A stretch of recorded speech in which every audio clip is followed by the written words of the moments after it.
Hello, America and the world. Welcome back to the second part of the Barney Brown story. We've learned from Barney that at 14 years old, he went in all the brutal attacks that he had to encounter as a 14-year-old young child, basically, from the police department there in Florida, and how they basically just railroaded him back to court. Double jeopardy got him convicted, and he's 15 years old being thrown into an adult prison at 15. I can't even imagine this. And we want to welcome Barney back to the second half of our program so that he can finish the story as in his words from his standpoint, from where he was as a 15-year-old in the prison, maximum security prison in Florida. Barney, you ended the last show on the fact that they could not take your hope away from you. Now, with a life sentence at 15 years old, and I'm sure you still are not comprehending all that. You're still not digesting all of that at 15 years old.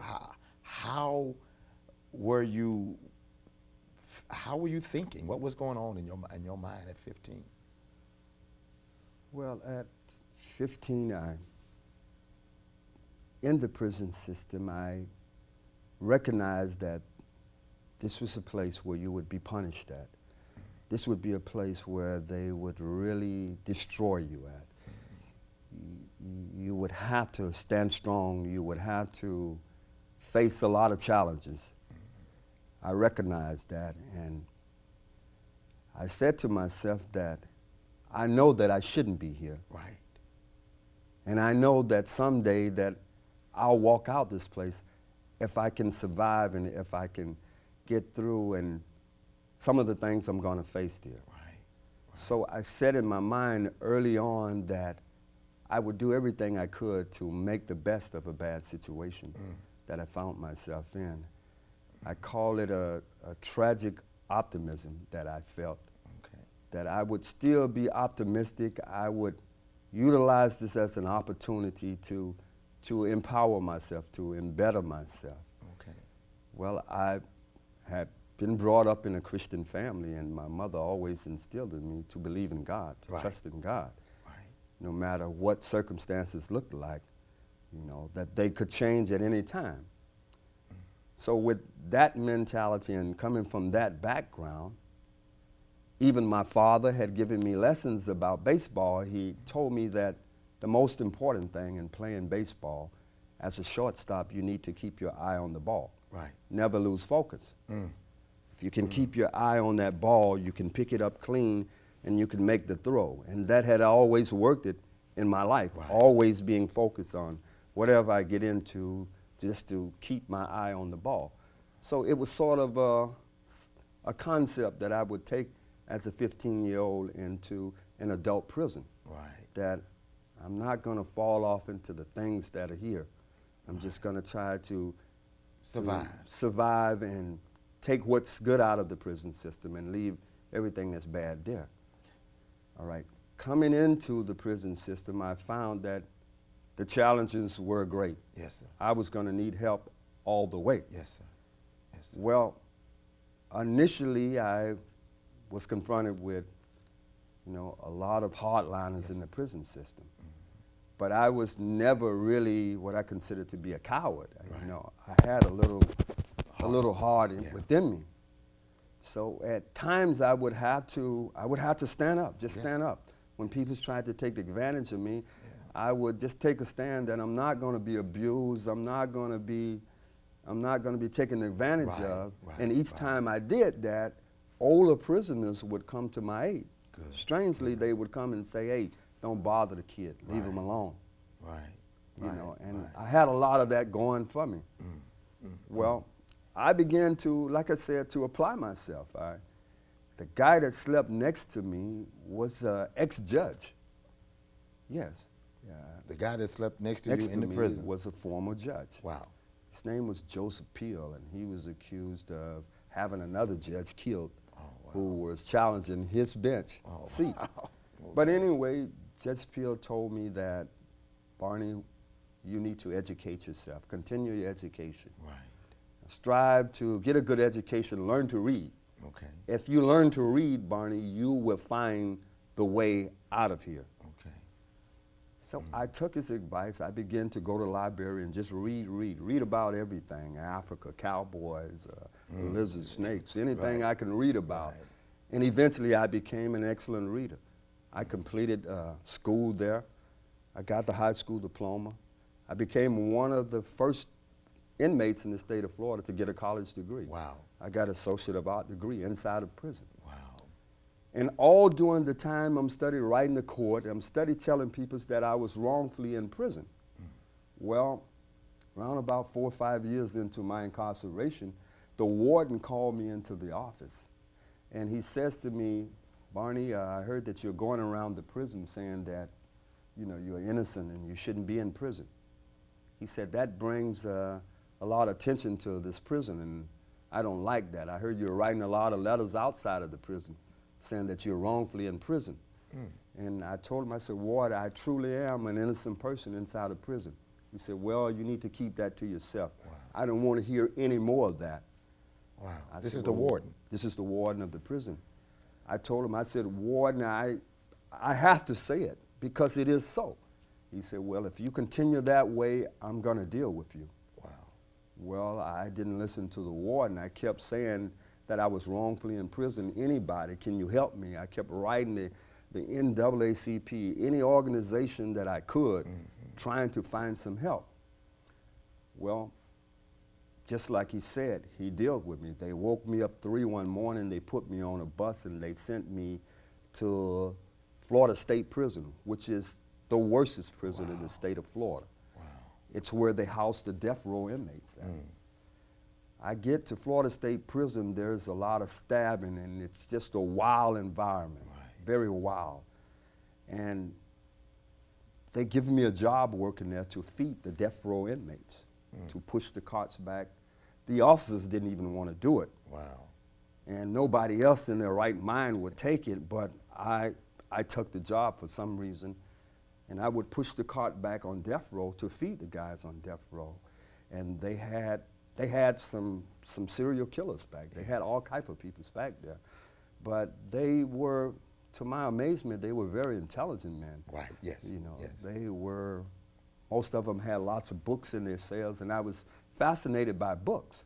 So what I used to do, I used to give them extra trays for a book if they had one to give me. And this one guy, he was a notorious guy in the Florida prison, and I'll just say his name was Ted. And Ted said, Barney, I heard about your story. He said, man, don't you know that they railroad you? And I didn't know what railroad meant, but he said, man, you shouldn't be in prison. He said, here's a book, read this book here, and this should give you some help. Well, the book that he gave me was called The Hurricane. It was a book about an innocent man in prison who a bunch of Canadian students would help him out of prison. So I read it and I started reading it and I said, wow, this would be nice if I could find an organization like this in Florida. And so I started to ask around and I found out that there was a project like that in Florida called the Innocence Project. Wow. I would eventually write them, and they wrote me back, and an attorney by the name of Barry Shack would write me back. And he said, Barney, if what you're telling me is true, I'll come to Florida, I'll find the records, and I'll get you out of prison. So I wrote him back, and I told him. How long had you been in by that time?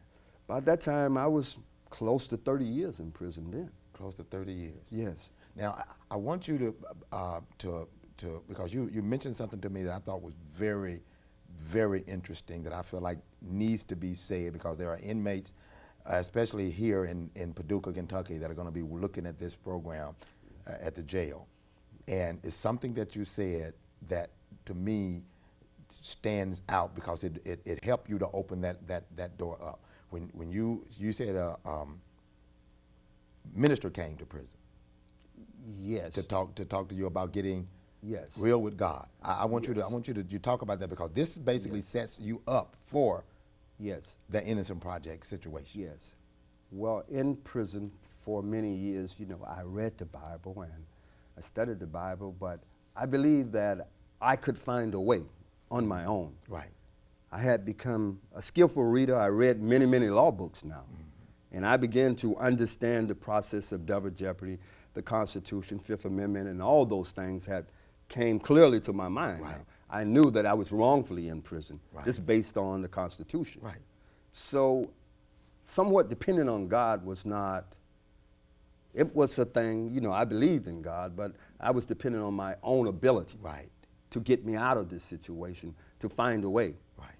Well, I began to petition to the court, writing court after court, filing a pro se petition into the court, describing everything I've told you here. Right. And the courts would simply reject it. They would either procedural default or some technicality. Right. They would deny me. Never a hearing on the merits of what happened to me. Right. So around about 30 years into the prison system, I'm still hoping and still believing that someday the doors will open. Somebody will hear this case Right. and help me to come out of it. Right. Well, around about 30 years, a prison ministry came in. And the minister there, he said, "Who want to go home?" Right. That was his Right. opening statement. Everybody in there raised their hand, naturally. And I raised my hand. He said, "Well, if you want to go home, then get real with God." Right. Right. He said, Right. "Better still write down what you want God to do, and then you go back to your dormitory, throw out all the girly magazines, the little marijuana joints and all that stuff, get rid of it all, and be real with God." Right. He said, "I guarantee you, within 90 days, if you would do that, a breakthrough will come. I challenge you today to do that." Wow. And I said, "Well, that's quite a big challenge." You know, he guaranteed in 90 days Yeah. something would happen. Well, I said, "Well, I got to take him up on that one." I did exactly what he said. I got real with God. I just threw everything to the side, and every day I picked up the Bible. I started praying on a regular basis, and just witnesses and all the guys in prison, they were saying that Barney has lost his mind. Right. Started walking the field, just reading the Bible every day, talking about God and the Word of God, and just studying the Word.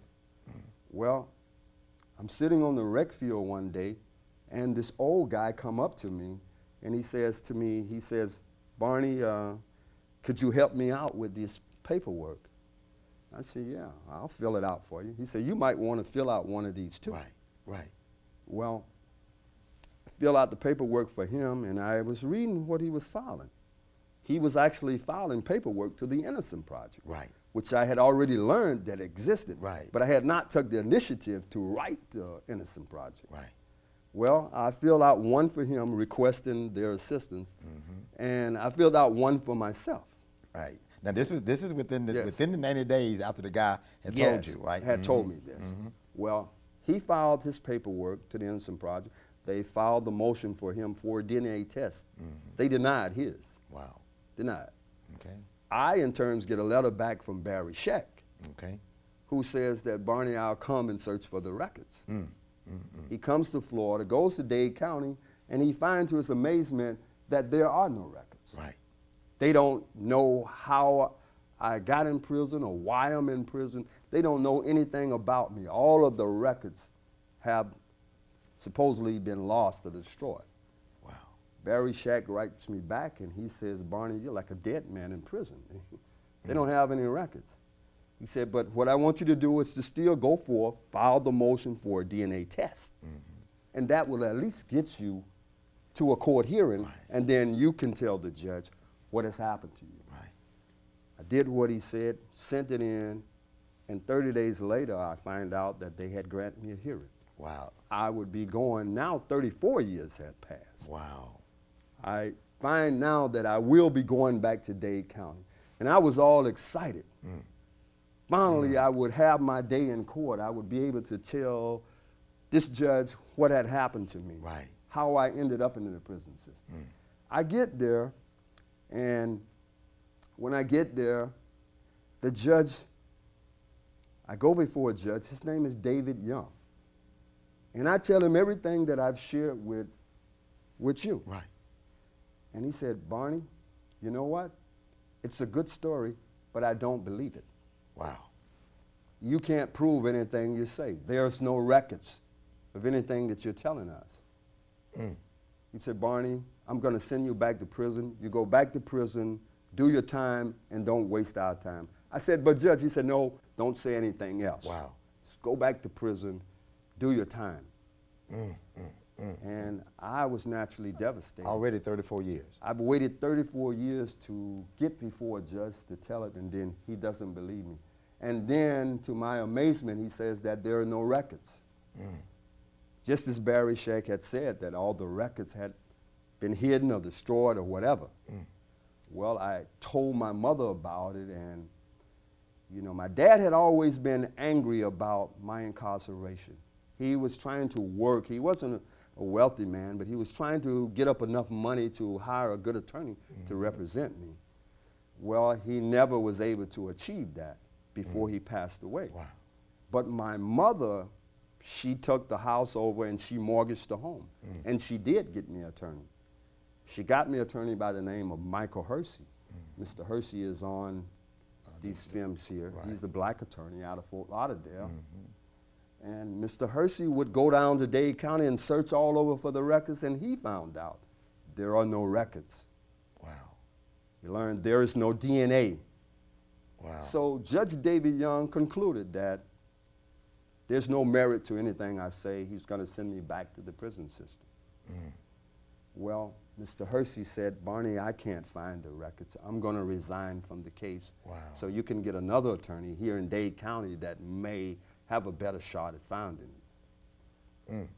Well, I told my mother, again, she put up more money to the next team of lawyers, Ms. Susan Domatrosky and Benedict Cuny.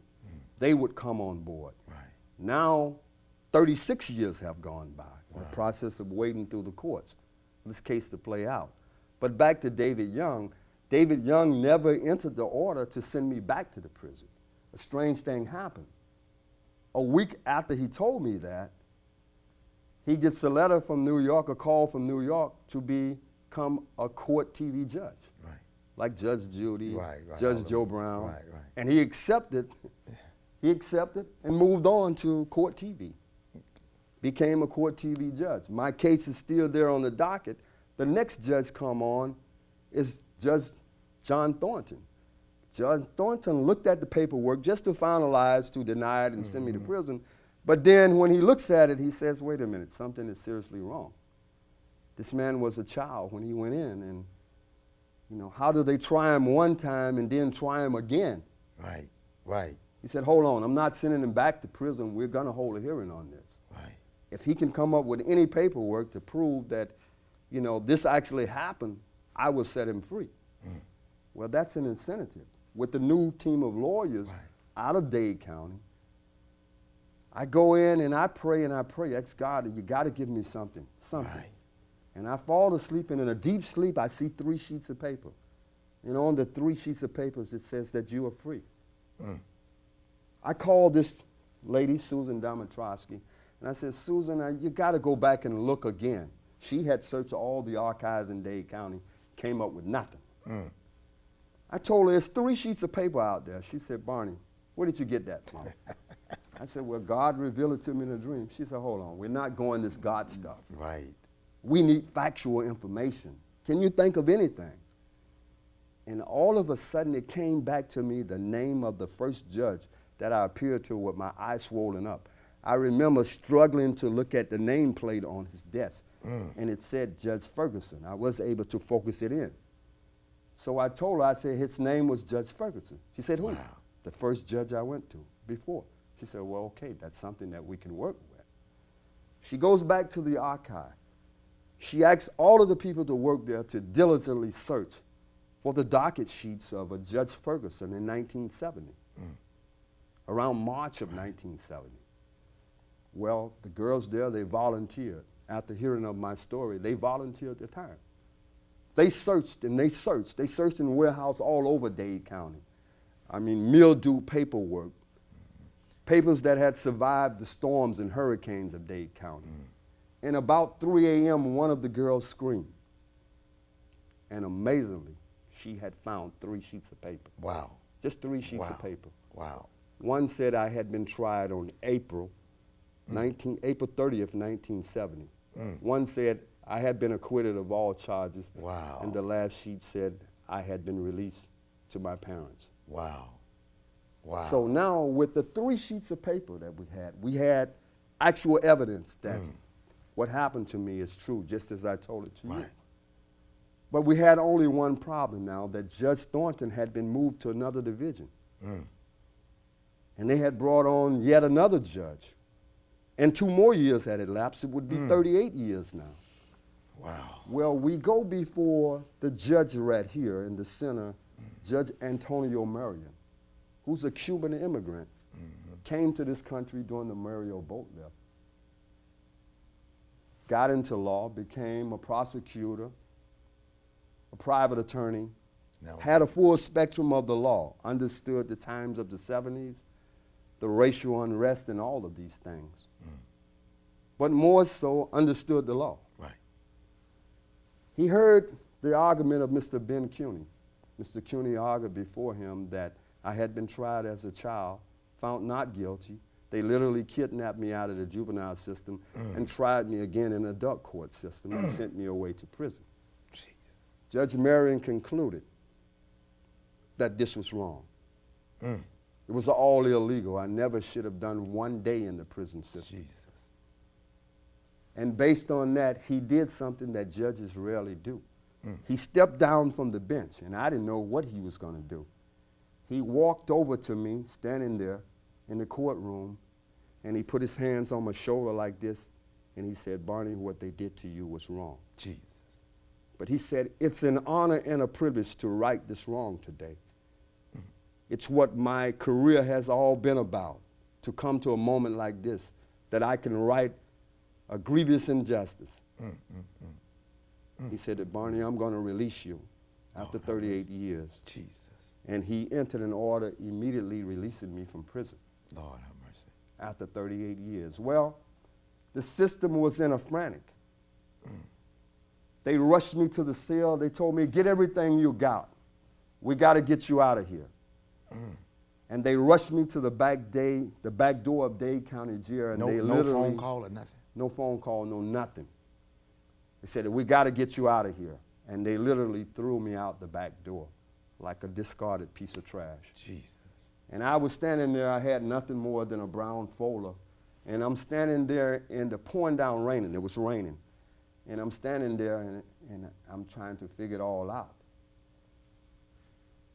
They just threw me out like this. But to me, it was one of the greatest moments of my life. Right. I was not 029663 anymore. Right. You were Barney Brown. I was Barney Brown finally. Right. And standing there in the rain, I saw a guy with something that looked like a walkie-talkie. That's what I related to. But little did I know that it was an actual phone. I had never seen a cell phone. The year was September 2008. And I asked the guy, I said, "What is that?" He said, "Man, are you crazy? This is a cell phone." I said, "Can you actually make a call?" He said, "Yes." He said, "Man, you been drinking?" I said, "No, I just never seen something like that before." He said, "Yes, this is a phone." I said, "Well, can you call my sister?" And he would call my sister. My sisters, they came, they picked me up, and they took me home. For the first time in 38 years, I would be returning to my home, and I would see the front yard. 38 years I had left that same place, and as I looked at the front of a house, it still looked basically the same. And I was just wondering, why had I made that choice to leave that day? Lord have mercy. You know, just to prove to these guys that I was not some mama's boy.